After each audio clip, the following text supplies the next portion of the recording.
It's Monday, December 5th, 2011. I'm Rim. I'm Scott. And this is Dinosaur Nights. Tonight, we talk about the Allhambra. We don't. Let's do this. I point out that the Allhambra was completely walled if you had an optimal score. Sure. That's one badass Alhambra right We're talking there. about walled gardens. I made an inside joke. Thanks. It wasn't inside. It was inside. It's Monday, so we got some non-gamers here. Though, speaking of games, this has happened to me enough times to where it's a problem now, and I'm not sure what to do about it. So Amazon, right? You can buy stuff from Amazon, or you can buy stuff through Amazon from other people. Yes. The majority of board game, tabletop game stuff that's on Amazon is through these other people. Mm-hmm. That's just the way it is. So 3 of my last 4 orders for board game stuff were through Amazon to some reseller.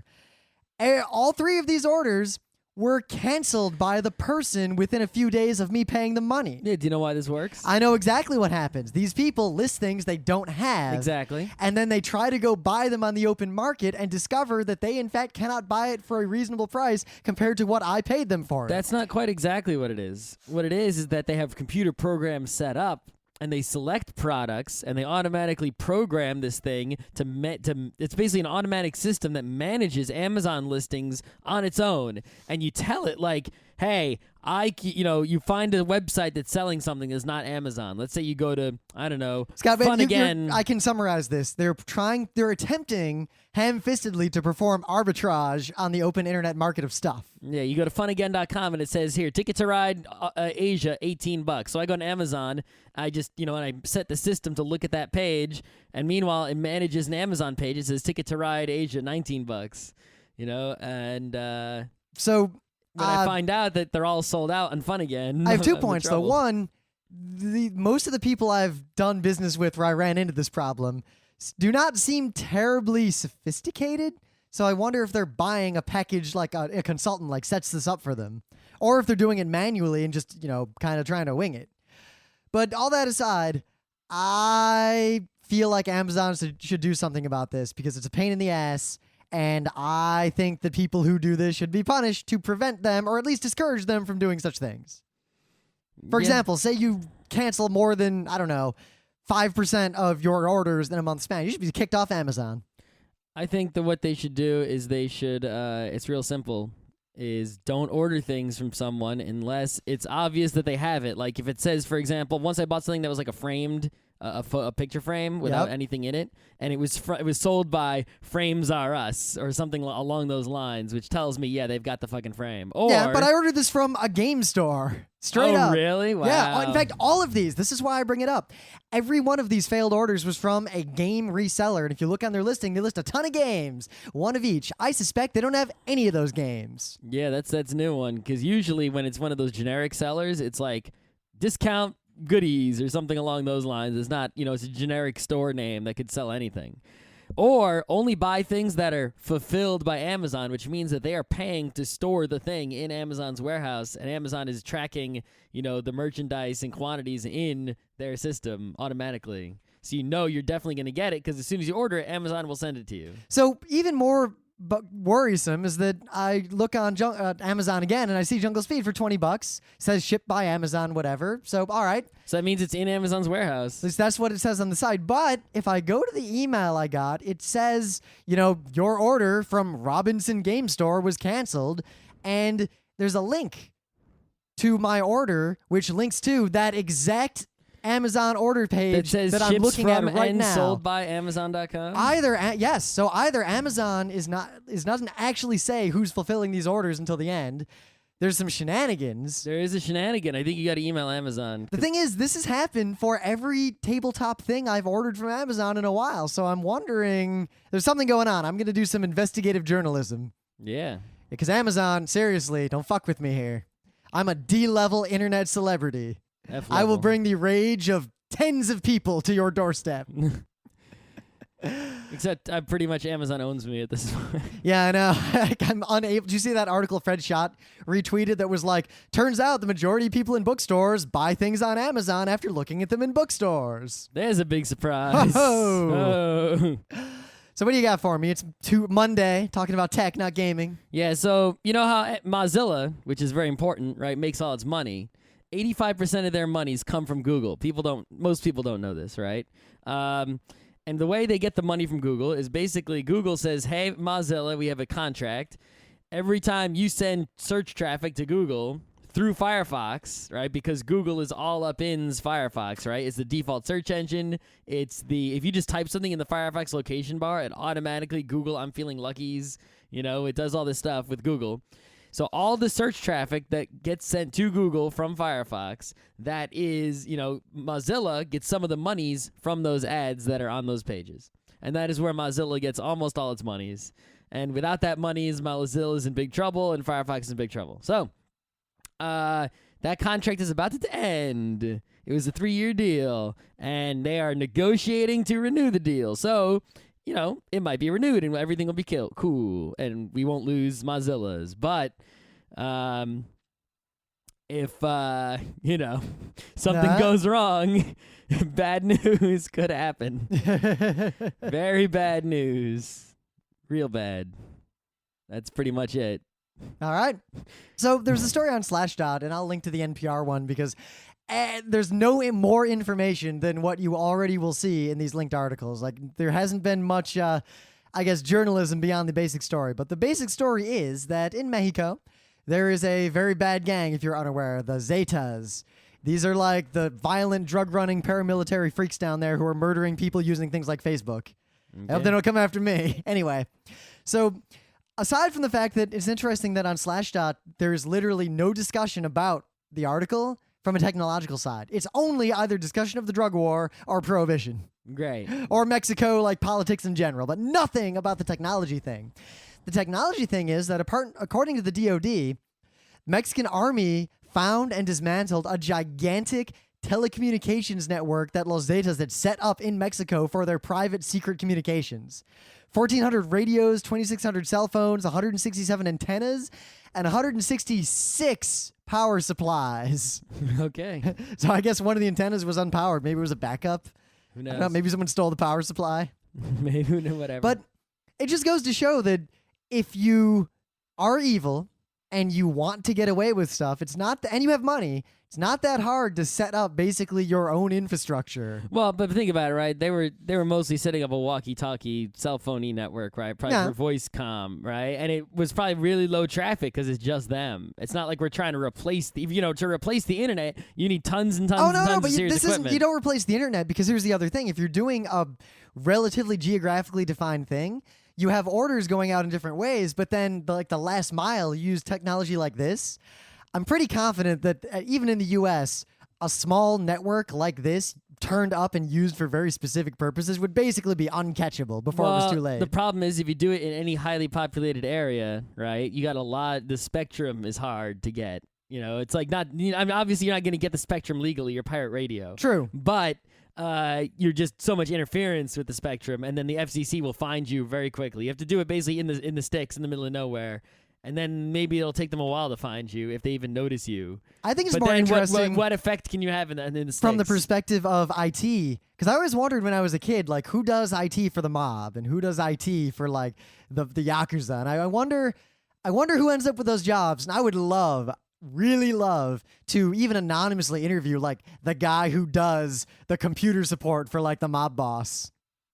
I just think that'd be a really neat thing to look into. He probably just calls up like the Geek Squad from Best Buy. He probably doesn't have IT people. And they don't know he's a mob boss. He's just some guy with a big fancy house and who needs his computer fixed. Guy's like, yeah, this people I'm going to kill.csv. You couldn't import it because you were trying to import it as an XLS.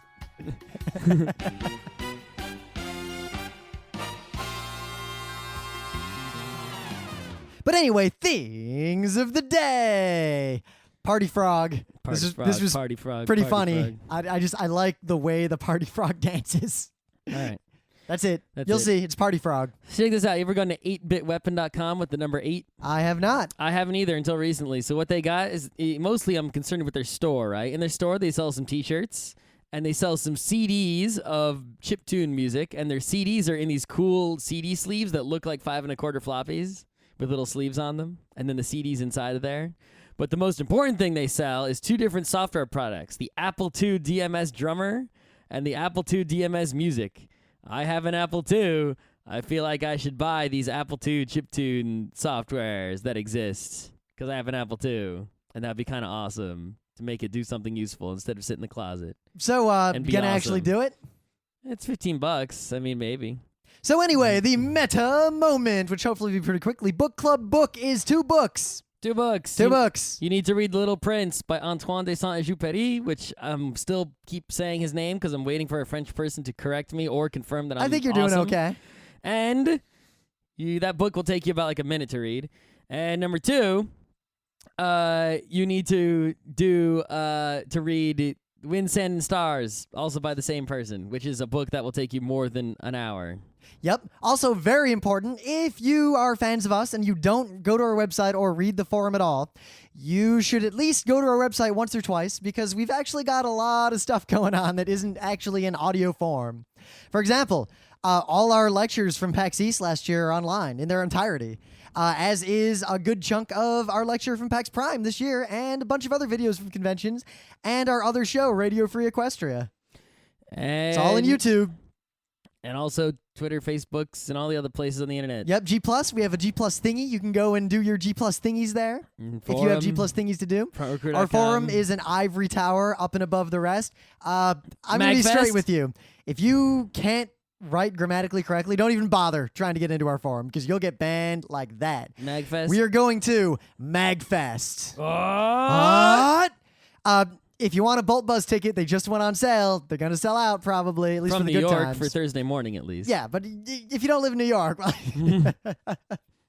we're going to be doing Beyond Dungeons & Dragons 2nd edition. We're also going to be on Why don't we do Advanced Beyond Dungeons & Dragons? Not Beyond Advanced, Advanced Beyond. We're also going to be on 2 discussion panels. One of them will have Dr. Hazard to ream us a new intellectual asshole. So we'll be talking about money making in games, and I forget what the other one is. I can look into the details. We will be at the Penny Arcade Expo East doing 2 be announced panels. We will be at Anime Boston doing 2 be announced panels. We will be this week, Thursday, December 8th, in New York City at Nerd Night NYC, which is in Dumbo. If you don't know what Dumbo is, then you probably don't live close enough to go to this. It costs money to go to it. It's $14 to get in at 7 not p.m. worth it to see us, but maybe you want to see... do nerd trivia, which not my bag, but some other people's bag. The other 2 people talking are, let's see, back to the lectures at hand, Cephalopods, Nature's Adorable, Amazing Abominations. That could be maybe good. Yeah. And then after us, The Language of OK Cupid by Bentley McBentelson. So we'll see. These are like flash lectures. 21 minutes is the max we get. For the lectures, doors open at 8:15, and that's only $10. I'm not going to tell you to go because it's one thing, you pay for a badge to PAX to see us, and also to get PAX. So if Cephalopods, Adorable, Amazing Abominations, and OK Cupid and us seems worth $10, then go. If it doesn't seem worth it, don't go. I don't know what I can tell you. It should be fun. It says on the website, losing should be fun by Rim DeCoster, but then in the bio it says Rim and Scott. Yeah, I wrote the bio. Okay. Yeah, Rim and Scott host Geeknights when they're not blah, blah, blah, blah, blah, blah, blah, blah, blah, blah. Sure. It should be fun. We haven't done a lot of local NYC sort of stuff, but it's pretty easy to do it, so I started putting feelers out, and we'll probably be doing more things like this in the coming future. Thrilling. Also, keep Kineticon in your hearts because it won't be that long before panel submissions go up. And there's more announcements about Kineticon I shouldn't say yet, but they're coming. They're coming. So the walled garden. Remember a long time ago, before you had access to the internet, you had access to a thing that was like the internet. Remember Prodigy, AOL, all those things? Yeah, I had AOLs, but I had AOLs like in the 56K, 14.4 modem days. I had a friend who had Prodigy on an IBM PS1. Whoa. My first online crazy, experience like maybe 2800 baud. It was a weak ass modem. was with Prodigy, and then I went to Prodigy Internet, and I was on WoW for a while. But those were walled gardens, and there was an era where other than super nerds, no one had access to the internet. Well, all right, so in case people who aren't technological haven't heard the walled garden metaphor, basically it's one of those metaphors that's so perfect that it's sort of just become the terminology, right? So a walled garden is any sort of computing environment, right, that is cultivated, and everything is beautiful and amazing, and it's so great to be inside, but nothing goes in and nothing goes out. So if you want to see the beautiful flowers, you have to come inside. And if you want to take the beautiful flowers and show them to someone outside, you can't. And, AOL is a perfect example. If you ever used AOL back in the day, right, that you could go on the web in AOL. There was IE was built into it. But in AOL, there were keywords. So you could go to AOL keyword something something. And the only way to go to AOL keyword something something is if you were on AOL. So people who didn't have AOL couldn't see anything that was posted in AOL. And likewise, you couldn't say, take a link to or some content out of that you saw on an AOL keyword page and share it outside of AOL. It was a walled garden. All these beautiful keyword interface thingies in AOL were only in AOL, and there was no connection between that and the rest of the world. Now, it's funny how some people, it's almost like the Berlin Wall fell, and most people saw outside and were like, oh my God, there's an internet. History is nothing but Berlin walls falling repeatedly. But at the same time, much like if you take a chicken from a factory farm and put it free, it just kind of stands there. How many of your grandparents and parents use the AOL icon, and that's the internet? Because they don't even know. They don't realize that anything changed. Now, the walled garden kind of had a resurgence after the Berlin Wall fell when Apple started releasing things through app stores, which I guess, according to all of Apple's lawsuits, is a shortcut for Apple and not application. Yeah. But the metaphor still applies. You've got this idea that you've got a locked platform, and as a result, there's a curated collection of programs that run on this platform, which has a lot of pros and a lot of cons. We're not getting into ideology yet. We'll get to that. But, think about the cons. I can't install whatever I want. Pro, I can't install broken bullshit that breaks my shit. Yep. Cons, I can't install anything. So the trouble here is that Apple made the idea of the software walled garden, the App Store, extremely palatable to the average person because it is really great from the user experience perspective in most cases. You're not going to get spyware on your iPhone. Meanwhile, pretty much everyone I know over the age of 40 who is not a technologist has spyware on their PC, whether they know it or not. In fact, most of the people I know who are under 40 have spyware on their PCs. We were just at Scott Johnson's party, and we identified lots of malware that appeared to be on that PC he had in the basement. Yeah, it's just every time the walled garden comes along, it's eventually destroyed. And then another one comes up. And it's weird because even though they're continually destroyed every time they appear, I don't think they are. They're also continuously successful. It's like AOL was wildly successful and then it failed. And then the App Store is wildly successful. It's going to fail eventually. There's a big difference years. between those two. Back in the AOL days, it was, even I was into computers and I couldn't figure out how to get connected to the internet. So I got Prodigy because I couldn't figure out anything else. And I didn't know there was an internet that was different from that. And people, were in the same boat. But then when there were generic ISPs, people were kind of freed from these shackles. The walled garden was an alternative to something that wasn't accessible to most people, which is the only reason they went to those walled gardens in the first place. How many people outside of China willingly put themselves into an internet walled garden today? High schools force it on people. Some bullshit colleges force it on students. By the way, never go to a college that restricts the way you use the internet in any way. Ever. No kidding. It's not worth it. RIT, you can do whatever you wanted on internet too. You even had your own real world static IP address, not like a static IP in the school on a LAN behind a NAT. I miss that veritable cornucopia of pirated goods. IP. I miss those days. Oh yeah. It's basically our private piracy network. But so now we've got this opposite situation where there are people who say, I can't deal with the freedom. I choose to lock myself into this walled garden in hopes that the people who control the locks will let me out if I really need to get out. Well, it's people don't go into a walled garden, right? Unless it's beautiful to begin with, right? There's a lot of walled gardens out there that are just ugly. So you walk in and you're like, oh, this place is all shit, and they just leave immediately. Prodigy, so for people to go I was in basically like North Korea. I was in this like horrible dingy place, and then I looked out a window and I was like, oh shit, there's pasture out there, and I escaped.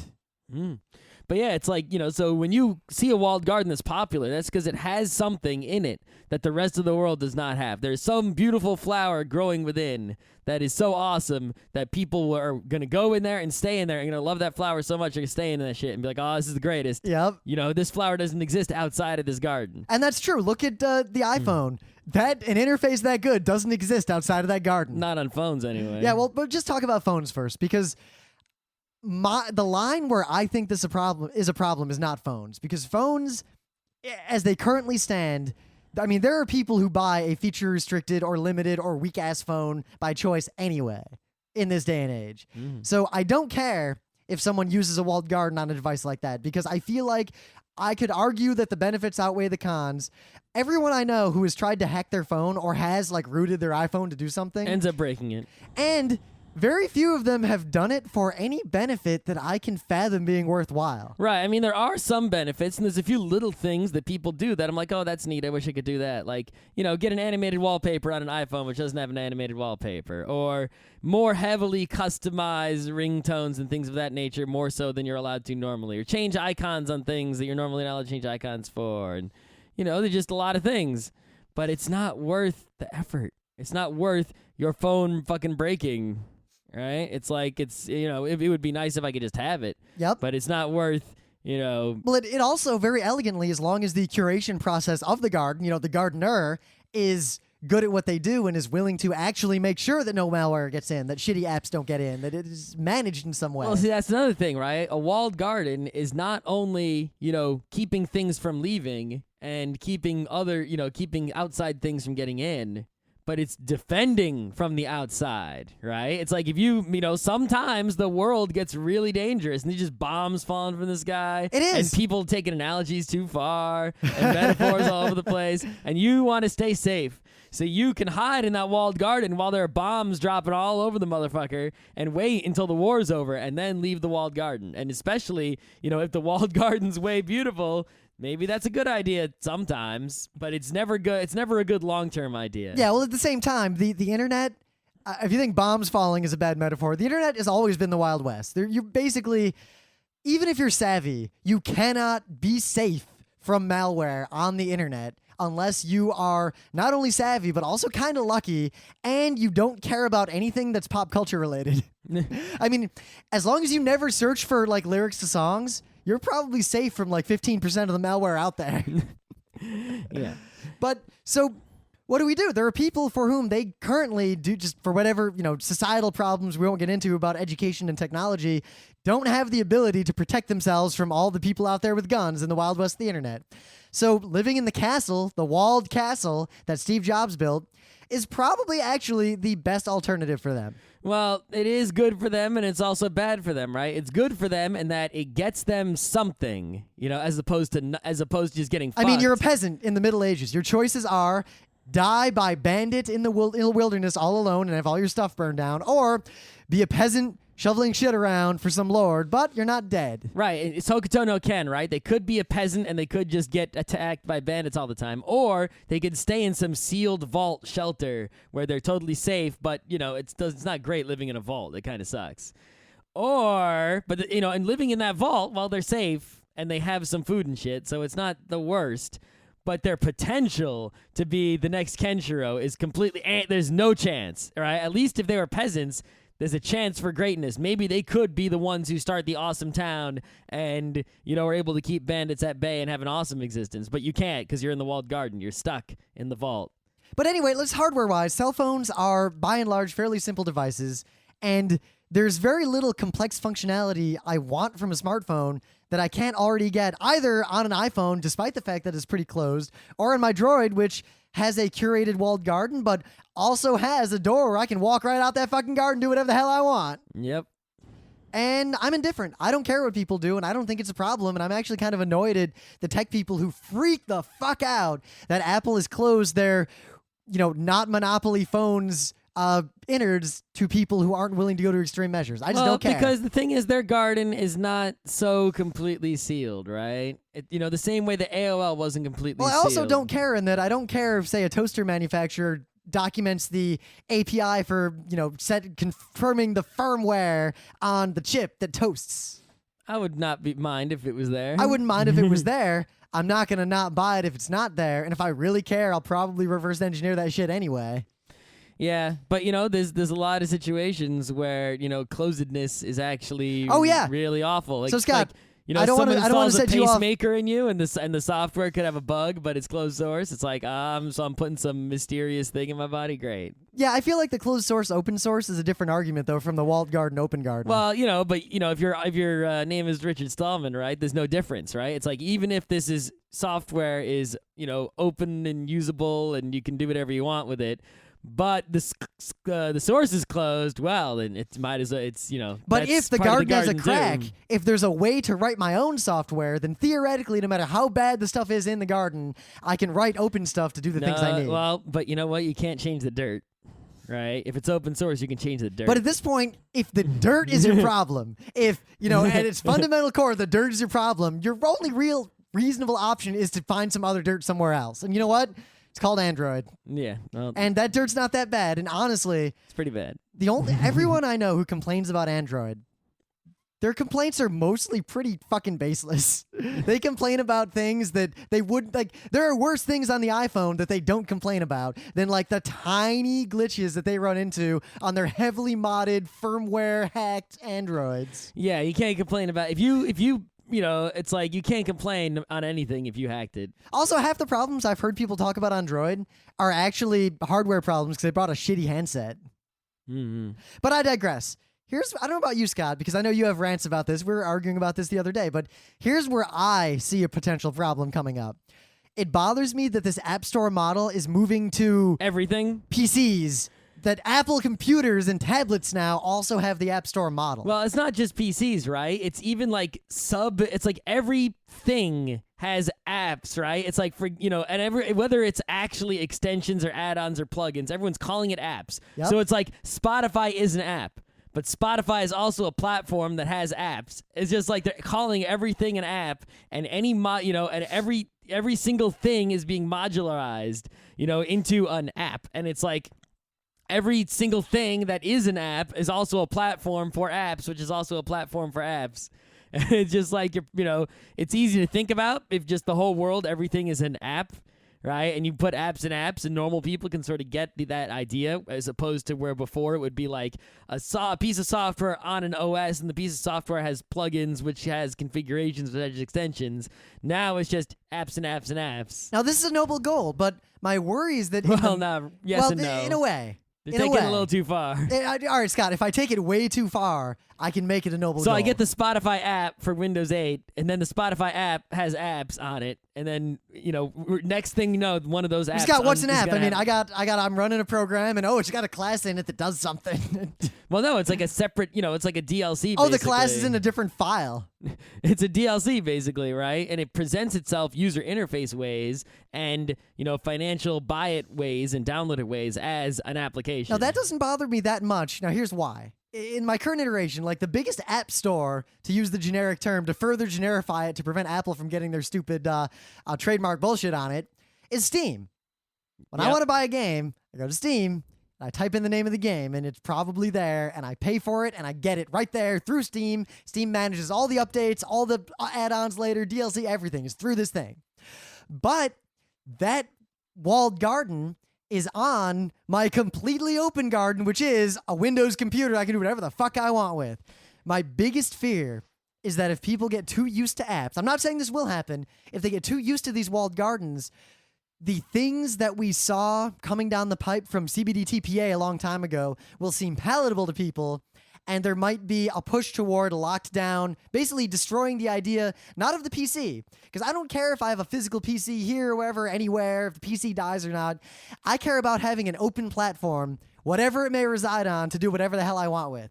The moment someone else can say, you can't do X on that hardware that is not, that is general purpose, we've lost a big battle when it comes to the future of technology. Yeah, think about it. It's like, okay, so the only apps you can install on your, computer are ones that were approved by whoever, right? Okay, so on your phone, it doesn't really matter, but what if it's on all computing devices? Well, Yeah, guess what? You can't get any torrent clients. You can't get IRC clients. They don't install on modern computers, and no one approves them. Now, I envision a future where Apple computers by default only let you install approved apps through their app store and iTunes and whatever. And maybe all Apple hardware. They were definitely going in that direction very slowly. Which would be fine because Windows is still the majority desktop operating system, and Windows isn't going down that road at all. And even if they are, no user of Windows who actually matters, like corporate users, would ever actually, at least in the near term, foreseeably let Windows lock it down to where they can't install their proprietary bullshit.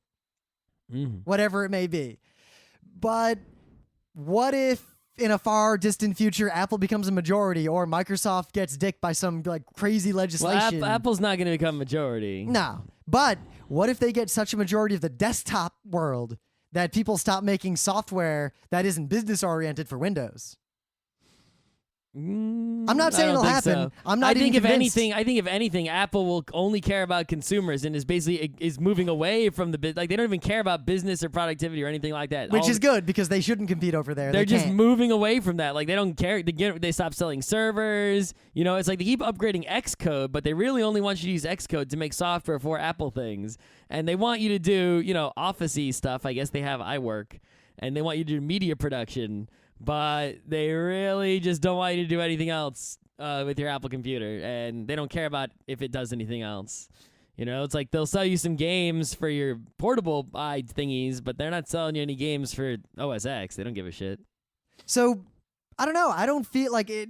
I guess the sum of this whole argument, because this whole kind of meta argument at all these different levels is very important to people on the internet right now, yet I don't actually see an end game in the reasonable near future that actually is bad. I think you're just going to see history repeat, right? Garden walls come up, then, the people run inside the walls, garden walls come down, people come out, they go up, they go down. It's over and over again. Every bunch of years, you'll see something go up and something come down. But is there a pattern where cell phone is seen by many people? It hasn't been going on long enough in technology to figure out what the pattern is, because you've only seen the walls go up and down a couple times. Here's a possible pattern. Cell phones. People see them as like appliances or purpose-built devices, and they need them for very specific things. They need them to work reliably. They don't need to customize them that much. So they're cool with the walled garden there, but they still have open computer platforms. But what if that walled garden goes up, that little one, and no one ever leaves it because it's good enough? Or at least the majority don't leave it. The wall will come down eventually, always. Will it? What if, yes. I mean, what are people going to be doing on their phones? Oh, wait a minute. What about when we have enough bandwidth and peer-to-peer ad hoc wireless whatever to where I'm torrenting from my phone to Scott's phone? Because as long as... No, Scott, I'm saying when we get to that point, then suddenly the hackers are going to open all this stuff up, or people are going to leave the walled garden to do the things that Apple doesn't want them to be doing. Well, the reason the walled garden comes down is because eventually, right, because it's shut off from the outside world, it doesn't pollinate and evolve. And eventually what happens is the outside world actually looks better than the garden, and that's when people leave. Well, Scott, but Apple had the Steve Jobs, internal development, that whole, closed system of designing things in a vacuum and all that testing internally and the compartmentalization of development to the point that they're basically using the technique to write obscenities into the world. Yeah. Can obscenities made by the technique compete with evolution in the long term? Maybe it's possible. So far they have. So far, what Apple has created on its own has surpassed anything everyone else in the world has ever done in terms of phone interface. If you wait until... Right now, the major problem is the fact that there's this physical lockdown, right? When it came to AOL, there really wasn't this physical stranglehold, right? So of the carriers. So you're going to see eventually... once, right now, Moore's Law, the CPU speed doesn't matter. What matters is, the wireless, the spectrum, and the antennas and stuff. Eventually, that will break when the technology is sufficiently advanced and people won't need carriers anymore. And then, the closed-off carrier phones are just going to be hosed by the open phones, will just be so amazing. That, and they won't be able to compete. And that's, I think, where we'll see the walled garden break. But that's only the phone walled garden. Oh, no, but I'm saying the phone walled garden would have been the most resistant one, but... It just happens to be the current one. When technology enables behaviors that governments or large corporations don't want, for example, I'm torrenting and pirating between phones directly all the time, that won't work through the App Store, but everyone who has an open phone is going to be doing it. And eventually, Joey Jojo, the 14-year-old goes to his friend and says, hey, how come I can't watch the ultra porn that you're streaming? And you say, well, because you're using an Apple lockdown phone. And he says, oh, really? How do I get a non-lockdown phone? Just like back in the day when I was a little kid and I said, hey, Billy, how are you downloading all these goddamn games for free? And he said, see this? This is a BBS. Anything goes. That's right.